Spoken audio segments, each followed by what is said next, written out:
Sono vision లో summer AC Mela 0% EMI cash back offers తో ఈ వేసవిని చల్లగా మారుస్తుంది.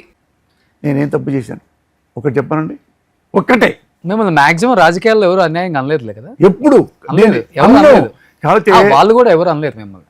కాదు, వాళ్ళు కూడా కుర్రోళ్ళైనా వాళ్ళు తెలుసుకొని అంటే నా అనుకోకూడదు. ఇప్పుడు మా వాడిని ఇట్టన్నాడు, మా వాడి నీ వాడిని ఎట్టెందుకన్నాడు నువ్వు కనుక్కున్నావా? మా కుటుంబాన్ని ఎట్ట తిట్టించాడు కనుక్కున్నావా? నీకు మీ అమ్మ ఎంత ప్రేమో, నీకు మీ అక్కో మీ చెల్లో నీ భార్యో ఎంత ప్రేమో, మా కుటుంబాలకు ప్రేమలు ఉండవా? Of course. ఇంతవరకు వదిలేసాయి కదండి, ఇంతవరకు వదిలేసాయి, వేరే చెప్పు. ఎగ్జాక్ట్లీ. సో బట్ ఈ స్టోరీ అంతా ఎక్కడ జైల్లో ఖాళీగా కూర్చున్నప్పుడు మీ మైండ్లో తట్టిందని విన్నాను నేను. లేదు, నేను నువ్వు నాకు డబ్బులు ఇచ్చి మంచి కథరా అంటే ఒక చాప ఒక దిండు జాలు ఏడంటే పడుకొని రాసేస్తా, అంతే తప్ప దానికి అది అక్కర్లా. నిరుపాతి స్థలంబు ఇలాంటి స్థలము, అట్టాగా ఉయ్యలుడుగే ఒక ఉయ్యల, దానికి పక్క ఒక అమ్మాయి ఉండి దానికి అది కిళ్ళి పెడతారు కదా, ఏలు పెట్టి అది ఇచ్చే ఇలాంటి అట్మాస్ఫియర్లో రాస్తారు కవులు అని ఒక మాట. అప్పుల్లో ఏమన్నా తెలియదు అంటుంటారు ఒకప్పుడు. అది చూడలేదా? అది పురాతన కాలంలో అనుకుంటా, వందల కాలం అప్పట్లో అట్లా చేస్తారని చెప్తూ ఉండేవారు. నాకేమక్కల ఒక పాత చాప, ఒక దిండు, మంచి భోజనం, స్వీట్లు, అరిసెలు అవి ఉంటే చాలు. కానీ మనిషి 2 చోట్లకు వెళ్ళకూడదు అంటారు, ఒకటి జైలు ఒకటి హాస్పిటల్. మీరు 2 ఒకేసారి చూసారు, ఇబ్బంది కలిగిందా సార్ ఆ ఏజ్లో? లేదు, ఎందుకు చెప్పమంటారా? ఎందుకు ఫాస్ట్గా వచ్చానో చెప్పమంటారా? 2 తెలుసు కానీ ఇప్పుడు నేను అవినీతి పరుడు అనుకున్నాను.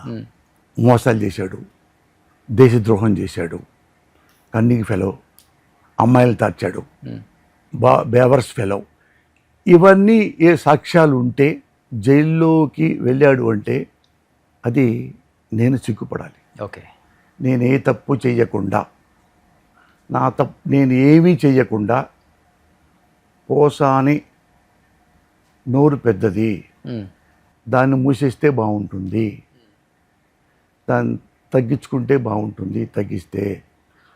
అందుకని మంచోడే పోసాని, కానీ అట్లా ఈయన పాలిటిక్స్తో వెళ్ళకపోతే బాగుండు అనేది ఉంది అందరికి, ఉంది అని అందులోనే ఒక జైల్లో ఒక 10 రోజులు తిప్పిస్తే ఇక మానేస్తాడు అనుకున్న ఒక భావన. ఎన్ని జైలు తిప్పారు మిమ్మల్ని? తక్కువలోనే, చాలా తక్కువలో వచ్చాయి కదా, చూసావు కదా గబక్కడి నుంచి. తెలుగుదేశం వాళ్ళు నాకు చాలా ప్రేమిస్తారు. చంద్రబాబు గారి అబ్బాయి కూడా నేనంటే బాగా ఇష్టం, చంద్రబాబు గారికి ఇంకా ఇష్టం, ఇంకా ఇంకా ఇంకా జగన్మోహన్ రెడ్డి గారి ఇష్టం. అది పక్కన పెట్టేయండి, ఇది పాలిటిక్స్ మాట్లాడట్లా. పాలిటిక్స్ అసలు వద్దులే. ఇది మురళి మాట్లాడితే మన రెస్పాండ్ తిరిగి ఇవ్వలేము. అందుకని అతను కాముకుంటే, ఎందుకంటే ఇతను పర్మనెంట్ పొలిటీషియన్ కాదు కదా, ఎందుకు ఇవన్నీ అనే భావనతోనే నన్ను జైల్లో అరెస్ట్ చేసి చెప్పారు తప్ప వీడు మోసగాడు, వీడు సంఘ విద్రోహి, వీడు దొంగతనాలు చేశాడు, మెళ్ళ గొలుసులు కాజేశాడు, అట్లాంటివి ఏం లేవు. ఒక వివిఐపికి ఇచ్చిన ప్రోటోకాల్ ఇచ్చా మీరు అన్నట్లుగానే ఒక చాప ఒక దుండి ఇచ్చి కింద కామన్ గా పెట్టేశారా? అది చెప్తాను. పోలీసులు మా ఇంటికి వచ్చాడు, ఎస్ఐలు. అంతకుముందు అన్నారు అరెస్ట్ చేస్తారు అని, నాకు వచ్చింది 10 days బ్యాక్. భయం వేసిందా? చెప్తాను సమాధానం. భయం వేసిందో లేదో నీకే చెప్తా. నేను ఏమంటే తర్వాత తెల్లారి ప్రెస్ ఎవరు వస్తే ప్రెస్లో చెప్పా, నేను ఆంధ్రప్రదేశ్ పోలీస్ వారికి చెప్తున్నాను, నేనేమన్నా తప్పు చేస్తే నా మీద కేసు ఉంటే మీరు రావచ్చు, నోటీసు పంపిస్తే వస్తా, లేదు మీరు వచ్చినా మీతో వస్తా. మీరు రేపు వస్తున్నాను అనగా నేను పారిపోను, ఇవాళ వచ్చారనగానే గోడ దూకి వెళ్ళిపోను, నేను ఇక్కడే ఉంటా, ఇదే ఉంటా. అడ్రస్ కూడా చెప్పా, ఇలా ఇల్లు, ఇలా నెంబరు, ఇది అంటే పోస్తానంటే పైకి పిలుస్తారు, ఇదండి మీరు ఎప్పుడు రమ్మనో నేను వస్తా అని ప్రెస్ మీట్లో చెప్పా. అందరు పారిపోతారు, వాళ్ళు వచ్చి వచ్చారు, అలాగే ఎస్ఐ గారు వచ్చారు, ఒక కానిస్టేబుల్స్ వచ్చారు, మురళి గారు నోటీసు రావాలి, మీరు అరెస్ట్ చేస్తున్నాను. అన్నం తిని వస్తాను సార్ అన్న. లోపలికి వచ్చాడు. ఒక 3 minutes అన్నం తిన్నాను, చొక్కా ప్యాంట్ వేసుకున్నాను, బ్యాగు 2 నిమిషాలు, 10 నిమిషాల్లో ఇంటికి వచ్చి వెళ్ళిపోయాను. వెళ్ళిపోయిన తర్వాత వాళ్ళే చెప్తా ఉన్నారు, అది ఏం జరిగిందో తెలియదు, ఆ 1 పావు గంట వెళ్ళేలోపే మొత్తం అందరు తెలిసిపోయింది, మొత్తం ఆయన్ని లైవ్లో పెట్టేసేసేస్తుంటే వాళ్ళు షాక్ అయిపోయారు, ఎస్ఐ వాళ్ళు. అదే వాళ్ళ పెద్ద ఆఫీసర్ ఉంటారు కదా, వాళ్ళు తిడతారు కదా, ఎవరు చెప్పకుండా చాటుగా తీసుకురా అంటారు. అంటే పోసానికి ఇష్టపడుతుంది, చాటుకి ఎలాగో తీసుకురాగలడు. ఎవరో ముక్కు మొహం తీసుకెళ్తుంటే ఎవరో లేనుకుంటుంటారు, కానీ అట్లా మామూలుగా నడిచినా నడక తెలుసుద్ది కదా, పోసాన్ని తీసుకెళ్తారని. అది మా అబ్బాయి చిన్నోడు చాలా డేర్ ఫెలో. మా అబ్బాయి ఫోన్ కూడా అడిగాడు ఎస్ఐ. మా అబ్బాయి ఎవరు అన్నాడు, ఎవ్వో అన్నాడు. ఎందుకు ఇవ్వాలే, నాకు నీకేంటి సంబంధం, నా సెల్ ఫోన్తో నీకేంటి సంబంధం, మా డాడీ దగ్గర తీసుకో, మా డాడీ కదా వెళ్ళేది, నువ్వే నన్ను ఎందుకు పెడుతున్నావు. గప్చిప్ అయిపోయాడు. మావాడు 6 feet ఉంటాడు. అవును, తెలుసు, నేను చూశాను. చాలా రెస్పెక్టెడ్ బాయ్, అవును, చాలా మంచివాడు, చాలా డేర్ ఫెలో. ఎక్కడికి ఏమి ఎవరు ఒరే కూడా అండవు. ఆ ఎస్ఐ స్టన్ అయిపోయాడు. నేను అలా చూస్తున్నా, ఎస్ఐ ఏం చేస్తాడు చూద్దామని. ఎస్ఐ మా అబ్బాయి దగ్గర తీసుకోబోతుంటే అప్పుడు వేరే మ్యాటర్ అక్కడే డిస్టర్బ్ అయిపోయేది. అవును, నా మనస్సాక్షిగా, అవును, అవును, నీ ముందే ఇది దేవుడి సాక్షిగా, నా భార్య బిడ్డల సాక్షిగా ఇప్పుడు చెప్తున్నా, ఇది ఆంధ్ర తెలంగాణ మొత్తం రాష్ట్రం ఎవరెవరు వింటున్నారో వాళ్ళందరికీ చెప్తున్నా, మీరు నన్ను తిట్టిన పిల్లలు కావచ్చు, వాళ్ళకి నచ్చిన మనిషిని నేను నొచ్చుకున్నాను, నొప్పించాడు అనుకోవచ్చు. వాళ్ళు కూడా నేను, నా వయసు పెద్దదే కదా, వాళ్ళు కూడా బిడ్డలాగానే నా బిడ్డలే, తిట్టినా రేపు వాళ్ళు పుట్టినా నన్ను చంపినా ఐ డోంట్ కేర్. ఎందుకంటే నేనేమన్నా ఒక లంగా పనిచేసి చచ్చిపోతుంటే ఏడుస్తా. నేను ఎప్పుడూ ఎవ్వరిని అన్యాయంగా, అక్రమంగా, అకారణంగా ఎవరిని తోలనాడను. జైల్లో ఒక్కరోజు కూడా నీళ్ళు రాలేదు. ఇప్పుడు చెప్తున్నా వాళ్ళకి, నేను ఎప్పుడూ తప్పు చేయను, అదొకటి గుర్తుకోండి. తప్పు చేశాను అని మీరు అనుకుంటారా, ఇక్కడికే రండి, సుమన్ టీవీలో ఇదే రోషన్ గారు ఉంటారు, నార్కో టెస్ట్ చేపిస్తారు. ఇప్పుడు జైలుకి చెప్పు, ఏంటి కళ్ళంబట్టి నీళ్ళు ఏమన్నా వచ్చినా ఒక్క రోజన్నా జైల్లో? లేదు, ఒక్కసారి వచ్చింది. ఎందుకు చెప్పంటావా? వైఫ్ గుర్తొచ్చా? కాదు, వైఫ్ కాదు, నా భార్య నాకంటే స్టెబన్, చాలా స్టెబన్. చదువుకున్నాం, బాగా ఉన్నాం, పిల్లలు అంతే గట్టిగా ఉంటారు పిల్లలు. దానికి ఎందుకు అంటే వాళ్ళు సూపర్ వాళ్ళు ఉంటారు కదా, మురళి గారు మీరు రోజు కూసారో మీరు ఇంట్లో ఫోన్ చేసుకోవచ్చు మీరు అని చెప్పి ఆయన ఇచ్చారు. ఓకే, థ్యాంక్ యూ సార్ అన్న. వెళ్ళి ఇక వెళ్ళేటప్పుడు ఇక్కడ నుంచి ఎక్కడ ఉంటుంది అది, వెళ్ళి చూస్తుంటే ఫోన్ గుర్తురాల.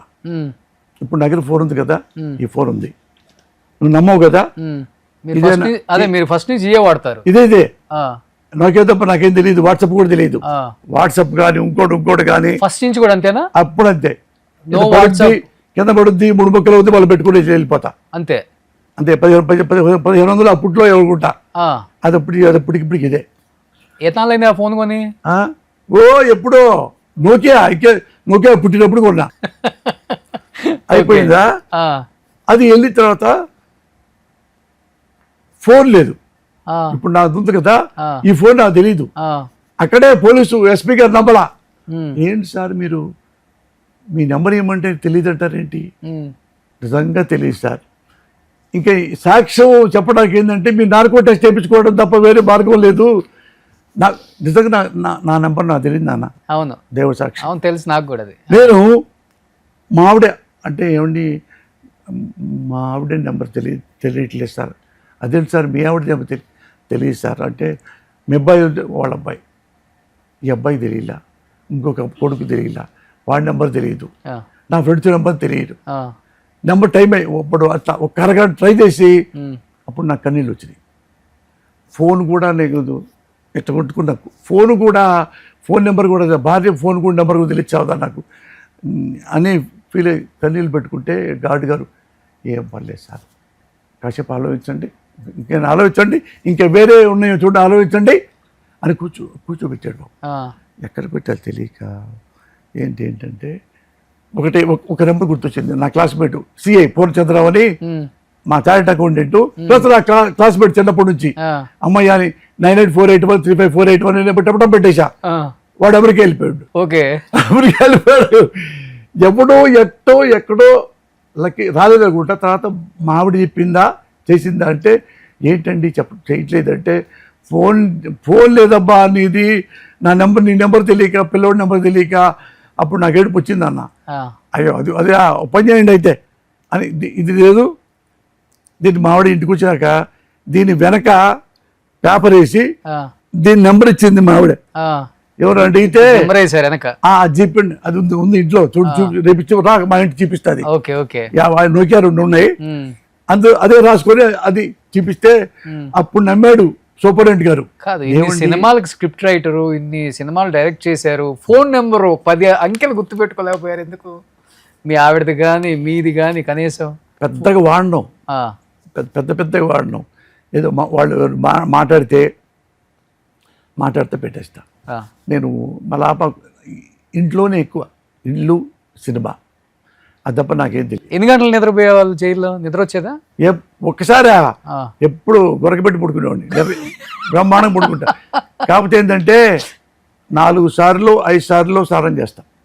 నాకు ఎందుకంటే చన్నీళ్ళు చేసుకోవడం చాలా ఇష్టం.